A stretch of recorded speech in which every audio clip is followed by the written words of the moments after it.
地球大神秘係由以下商戶機構聯合贊助播出。極速愈痛強身嘅 ANC 機能再生痛症健康集團、愛基金關愛兒童生命工程。每個旅程都充滿色彩嘅東瀛遊。影音使團天使心聯合贊助播出。千秋功過問誰決定？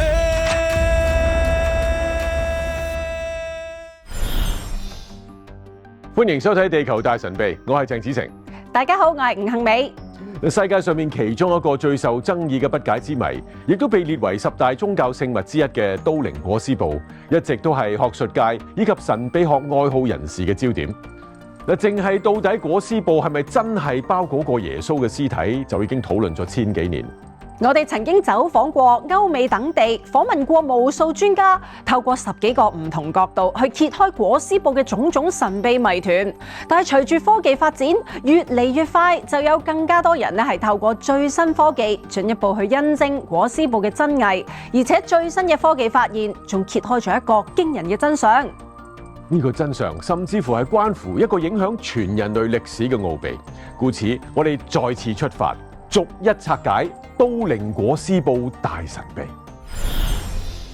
公元1898年喺人類歷史上係一個動盪嘅年份。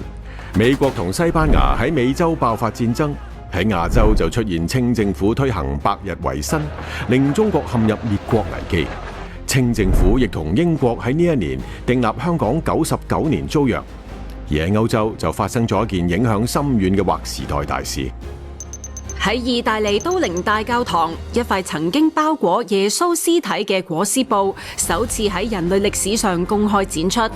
後來從攝影師斯康多比亞拍攝出嚟嘅菲林負片當中，發現裹屍布上面竟然有一個成年男子嘅形象，消息一出，震驚世界。呢一啲立體影像嘅特徵，唔係一個普通人嘅面部或者身體嘅一般相片。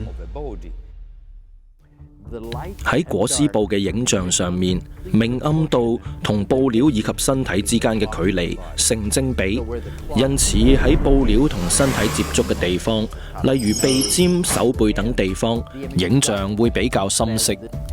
隨住距離增加，影像會變得更加淺色，亦即係話影像嘅密度同布體嘅距離有相關性。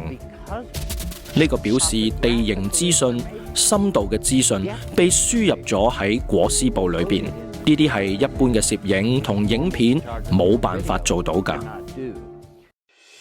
自此，都靈裹屍布就成為全球學者關注嘅焦點。嚟自世界各地、司職不同範疇嘅專家學者，運用當時最新科技知識，對裹屍布進行專業研究。後來仲組成都靈裹屍布國際研究中心。咁多人為咗裹屍布費盡心思，唯一原因就係裹屍布能夠見證聖經記載嘅真實，能夠改變全人類生命。呢一塊4.4米長、1.1米闊嘅裹屍布，其中一個最受爭議嘅論點就係布上面散落喺多個角落類似血跡嘅印記，到底真係血跡定係用顏料製造而成嘅呢？如果真係血跡，又係咪真係嚟自耶穌嘅血呢？醫學界嘅研究證實，布上面嘅血跡對於紅血球以及血清蛋白測試呈陽性，而且含有人體血液獨有嘅 S 抗原，因此確定呢啲血跡係源自人體，而且血跡冇隨住時間變黑，仍然係鮮紅色。點解會係咁嘅呢？仍然係科學家解釋唔到嘅奧秘。更加重要嘅係，研究報告入面顯示，血跡係由3種形態而嚟，包括活人流血嘅血，顯示咗鞭打嘅痕跡；另一種就係人死後嘅血，可能係因為由其他人移動身體而造成。咁仲有係人像肋旁嘅位置，揾到大量嘅血清。不過透過最新科學研究，竟然喺血跡入面揾到更多真相。聖經記載耶穌被釘十字架嘅時候，手腕同埋腳腕都被鐵釘刺穿，加上被羅馬兵丁鞭打，並且兵丁將荊棘冠冕套喺頭上，大量嘅血從多個傷口流出嚟，於是死後喺裹屍布滲出大量嘅血液。我添加咗生理鹽水去模仿身體出汗嘅時候凝血可能會吸收嘅水分。我哋可以睇到一個睇起嚟就好似希臘字母 epsilon 或者反向3嘅血塊，亦即係話人死後嘅2個鐘，血塊確實可以好好咁轉移喺布料上面。喺2025年中旬，來自意大利同法國嘅研究團隊就用高解析紫外光成像，首次喺血跡周圍檢測到出現血清暈眩。血清暈眩嘅神秘之處就係佢顛覆咗人類對死亡只有毀滅嘅形象。血清暈眩係人類死咗之後先至會產生出嚟嘅獨有產物。當人死亡之後，血液就會停止自行流動，令到血液入面嘅血紅素同血漿慢慢咁分離，血清就會向外滲出，形成一個淡色甚至透明嘅暈圈。顏料係冇辦法做到中間深色，邊緣卻係透明嘅暈圈，因此成為否定裹屍布血跡係後期加工嘅可能，確認的確係人類血跡。而且呢啲血清暈圈喺裹屍布形象嘅頭部、背部、手腕、腳腕、肋旁等多個耶穌曾經嚴重受創嘅位置，而且所有傷口嘅血流方向都符合為耶穌屍體被仵作移動，從站立、半傾到躺平嘅姿勢變化而作出嘅一致轉變。呢個就係放大咗32倍嘅影像。呢度嘅血流方向就反映咗手臂必須與垂直方向成大約65度，先至能夠讓血液沿住呢個方向流動。呢個證明咗裹屍布嘅人係喺被釘十字架嘅情況下面死去㗎。而家去睇睇咧，耶穌基督個頭部，大家見到好清楚咧，有啲血跡嘅。而啲血跡咧，就係因為嗰陣時嘅羅馬兵丁咧，同耶穌戴上咗個荊棘冠冕咧，而造成嘅血痕嚟嘅。頭皮係一個充血嘅地方，當荊棘穿破咗個頭皮嗰陣時咧，真係會叭叭聲流血嘅。跟住落嚟，我哋睇下對手啦。咁對手你見到好多鞭傷之外咧，釘十字架咧係釘喺手腕呢一個位，隻手會痙攣，隻手指公會縮起咗，咁樣痙攣咗。所以你會見到係呢一塊布呈現出嚟嘅痕跡咧，就係得1、2、3、4、4嘅手指。你會好清晰見到嘅手腕嗰個位有一道好深嘅血痕跡。跟住咧，我哋再睇下整個背脊，至到一個臀位，跟住成對腳都會布滿晒傷痕，成個背脊打到花晒，皮開肉爛。咁去到個腳嗰個位，見到亦都好深嘅血痕跡喺度，腳嗰個位都係被釘住咗嘅。呢個係鞭痕嘅放大圖，可以睇到佢中間好幼，兩端呈圓形，似啞鈴嘅形狀。呢個特殊嘅形狀同一種喺1世紀時羅馬兵丁慣用嘅啞鈴鞭一致。呢條鞭呢，就係鞭打耶穌嗰條嘅鞭啦嘅複製品嚟嘅。喺呢一個嘅鞭尾有個圓啦，有口釘啦。其實如果真正嘅鞭嘅話呢，其實裏邊係夾雜咗玻璃同埋羊骨，仲要係公羊嘅最硬嗰嚿骨，係磨到佢成為9齒形，咁審落去，咁跟住咧先至會形成咗依嚿圓。所以當呢個鞭打出去嗰陣時咧，曾經有記載講過咧，可以打爛咗你嘅大動脈，甚至乎會劏開你個肚，流晒啲內臟出嚟都可以嘅。意大利病理解剖學學者波隆尼教授就喺1970年代嘅研究指出，合共喺裹屍布上揾到360條鞭傷，當中約240條係喺影像背面，其餘120條就喺正面。知道羅馬人係只有個目的，就係要折磨兼且侮辱受刑嘅人㗎嘛。咁所以成個過程裏邊咧，佢係想延長嗰個過程，就唔係想縮短嘅。否則好坦白講，殺一個人好快嘅事。咁正正咧，佢係要佢長嘅。喺右手邊有一個好深嘅血印喺度咧，呢一個咧就係咧個肋旁，就係聖經記載咧係有兵丁咧用矛咧去刺耶穌呢一個肋旁，睇下佢係咪真係死咗嘅。裹屍布上面顯示出耶穌曾經遭受接近400下鞭傷，遠遠超過當時羅馬帝國律法規定嘅39下，加上釘十字架酷刑，可見耶穌所承受嘅痛楚係幾咁難受。咁到底點解佢要承受咁重嘅刑罰呢？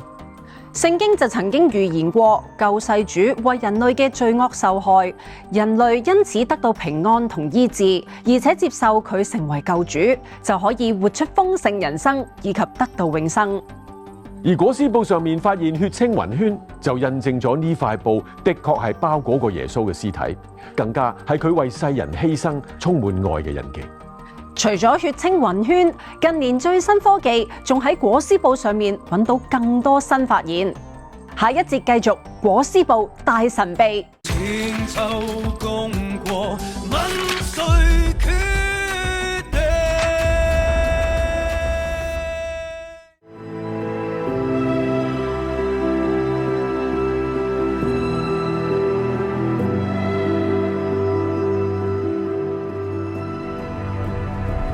耶穌復活一直被視為人類歷史甚至宇宙中最重要嘅事件。佢唔單止係一個宗教奇蹟，更係全球26億人共同信念與盼望。一次以穿越時空，透過影視、展覽同沉浸式默想，見證耶穌基督受難現場嘅震撼。邀請你參加中華聖經文物館基督展館影視展覽《都靈裹屍布元大複製品》，殘酷刑具公開展出。呢度每一道嘅傷痕都訴說着一份超越時空嘅痛，呢度每一滴血跡都見證住一份你想象唔到嘅愛，導賞耶穌嘅痛愛，預備基督嘅再來。中華聖經文物館復活節呈獻基督展館影視展覽，2026年4月起公開接受報名。千秋功過，問誰決定？嗱，人工智能咧可以話係近年發展得最快、普及程度最廣泛嘅高科技。嗱，甚至可以話係已經融入咗我哋嘅生活當中。嗱，如果運用得當嘅話，絕對可以令我哋對世界嘅認知以幾何級數嚟提升。所以科學家都透過人工智能嘗試揭開更多大神秘。近期就有專家以人工智能重新揭開充滿神秘謎團嘅10大宗教聖物都靈裹屍布嘅隱藏真相。根據科學家研究所得，我哋竟然可以透過裹屍布更加了解耶穌嘅真正面貌。咁耶穌到底係咩樣？等我哋一齊解開都靈裹屍布大神秘。一直以嚟，無數科學家都嘗試利用當世最先進嘅科技，解開隱藏喺都靈裹屍布嘅無數謎團。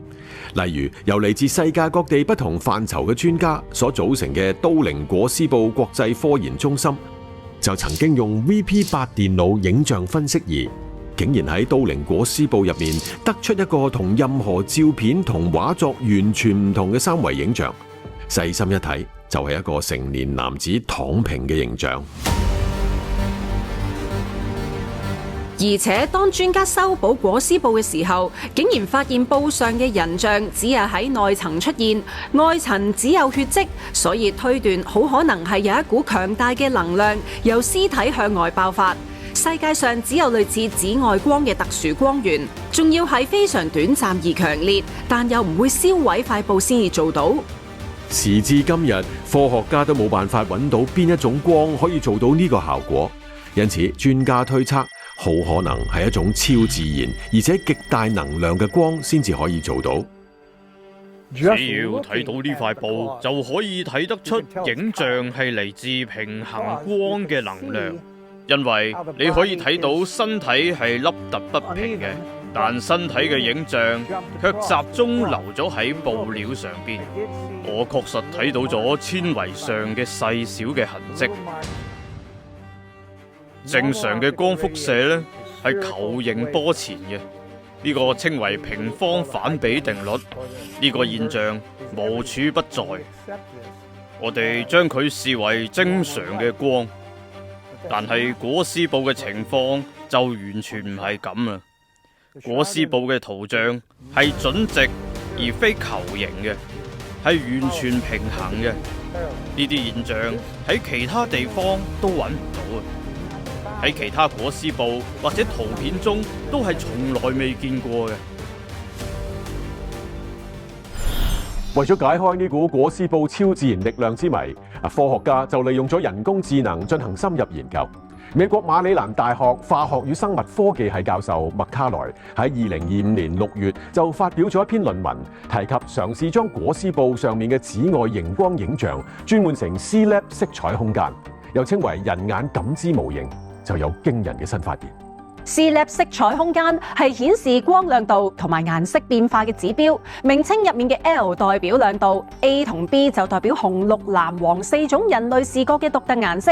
麥卡萊教授利用人工智能研究得知，裹屍布入面嘅人形圖像有99%嘅數據集中喺亮度，相反 A 同 B 嘅4種顏色幾乎冇測到有相關嘅數據。正常嘅圖畫同相片相關嘅數據都會平均分散喺光亮度同4種顏色當中，但係裹屍布圖像嘅數據咧，只係集中喺光亮度。咁唔單止證明咗並非用顏料繪製而成，更有可能係源自某種特別輻射或者能量。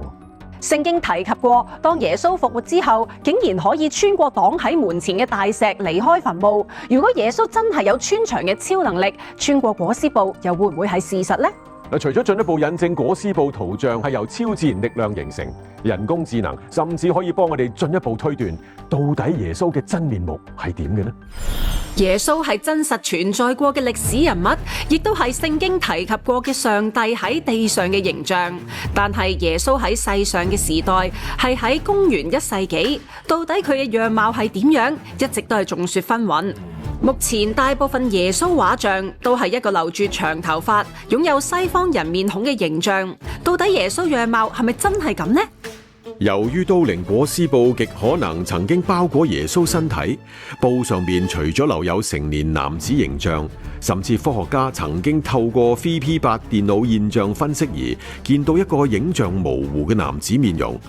咁於是去到今時今日，就有研究人士嘗試利用專業人工智能生成模型，從裹屍布上面嘅男子面容影像生成出最接近耶穌面容嘅圖片。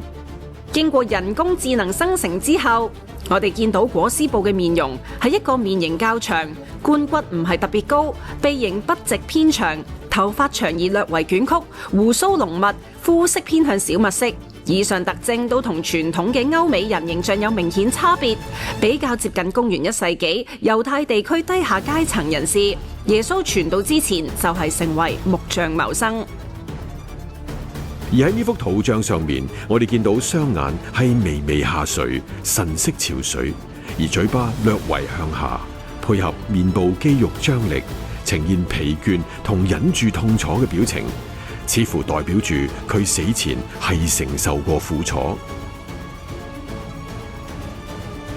而且早前科學家團隊以另一種新技術廣角 X 射線散射，分析過裹屍布嘅纖維數，同一塊嚟自公元55至到74年之間嘅以色列亞麻布樣本比較，結果發現纖維狀況相似，從而印證裹屍布的確係公元1世紀，即係耶穌在世年代嘅產物。無論係裹屍布嘅生產年份，定係布上面嘅血跡呈現喺布上面嘅超自然能量，以及透過人工智能生成嘅人面圖像，圖像嚟自邊個人？除咗耶穌，仲有邊個先至可以符合咁多複雜嘅條件？聖經提及過耶穌喺釘十字架嘅過程之中，承受過無數嘅酷刑，身體飽受創傷，呢一啲都同裹屍布上面嘅血跡相當吻合。到底耶穌曾經承受過幾大嘅傷痛呢？我哋就透過幾位權威醫生同大家深入探討。即係耶穌當時佢係會不斷咁樣流血，係受到呢個痛楚啦。咁當人嘅身體一路流血嘅時候，佢嘅血壓會降低啦，佢會口乾啦，佢會昏迷啦。聖經描述看守耶穌嘅人用皮鞭打佢，當每次從皮肉身上抽出皮鞭，就會形成1尺傷痕。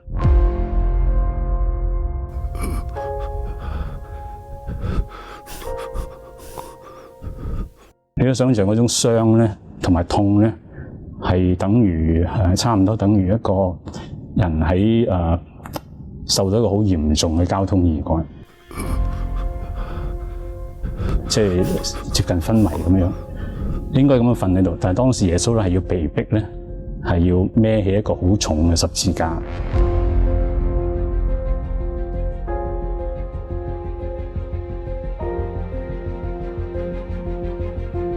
因此，縱然後來有人為耶穌背負十字架，但係傷痕累累嘅耶穌每行一步都非常辛苦，而呢段路嘅終點就係最大嘅痛苦。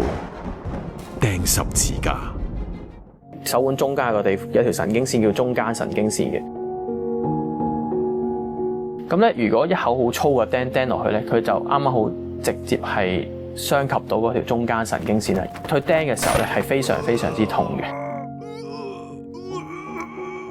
咁呢個時候要舉起佢咧，你想象嗰個傷口本身係已經非常之痛啦嚇。咁但係佢呢個傷口咧係承受晒全身嘅重量嚇，咁樣扯住。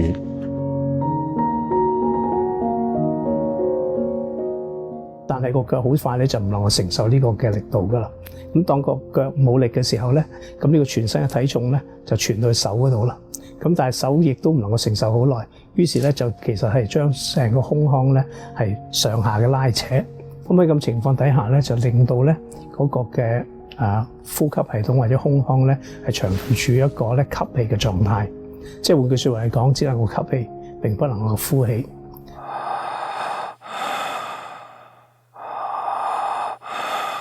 呼吸係越嚟越困難，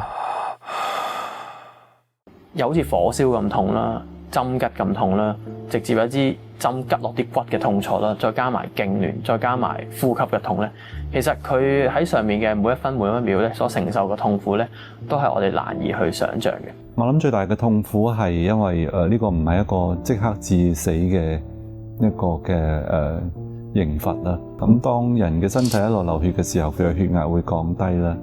佢會口乾啦，佢會昏迷啦，咁以至到佢最後即係冇力嘅唞唔到氣嘅時候，咁佢就會係死亡。咁所以都係一個經過一段相當長嘅時間嘅折磨嚟嘅。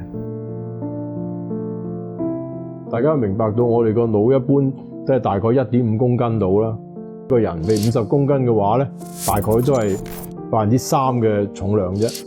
但係佢吸收到嘅或者接受到嘅氧氣咧，其實我係20%。咁所以無論佢呼吸幾困難，無論佢幾痛楚，其實個腦部咧係個養分咧仍然保持嘅，確保佢當其時嘅思路係清晰嘅。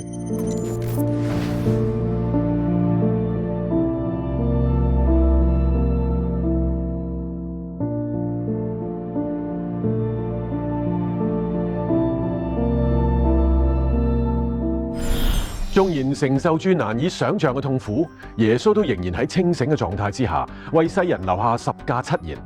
耶穌受死、復活，然後升天，呢一條十架痛苦之路，係佢甘願選擇去行，只係因為希望救贖世人嘅罪，並且人生得到盼望。呢一個正正就係受難同復活嘅意義。每年嘅受難節同埋復活節嘅假期，就係讓我哋再一次去記憶起耶穌對我哋嘅呢一份愛。而都靈裹屍布嘅種種印記，就似乎將呢個救贖嘅偉大事件完整咁記錄落嚟。透過最新嘅科技，例如人工智能生成，令都靈裹屍布真係同耶穌有關呢個推測變得更有說服力。如果裹屍布喺2000年後嘅今日仍然有超自然力量存在，裹屍布去到今時今日就係印證耶穌為世人犧牲受死以及復活嘅辨識記號。若然人工智能呢一類高科技喺呢個時候出現，能夠將隱藏喺布上面嘅密碼拆解，咁係咪代表末世將至？所以我哋絕對需要透過裹屍布去明白布入面嘅救贖神蹟。聖經預言嘅末日即將嚟到嘅時候，如果要得到平安同豐盛嘅生命，依靠上帝，相信接受耶穌係救主，似乎就係最有效嘅方法。如果你都想了解更多關於耶穌點樣令到我哋得救，歡迎打嚟人生熱線81008012，我哋會喺節目播出後3小時內接聽大家電話。下一集地球大神秘再見，拜拜。地球上有不解怪異之事物，星空的遠處是誰在引導？尋找當中的偉大故事。如對以上內容有感動，請透過以下方法奉獻支持。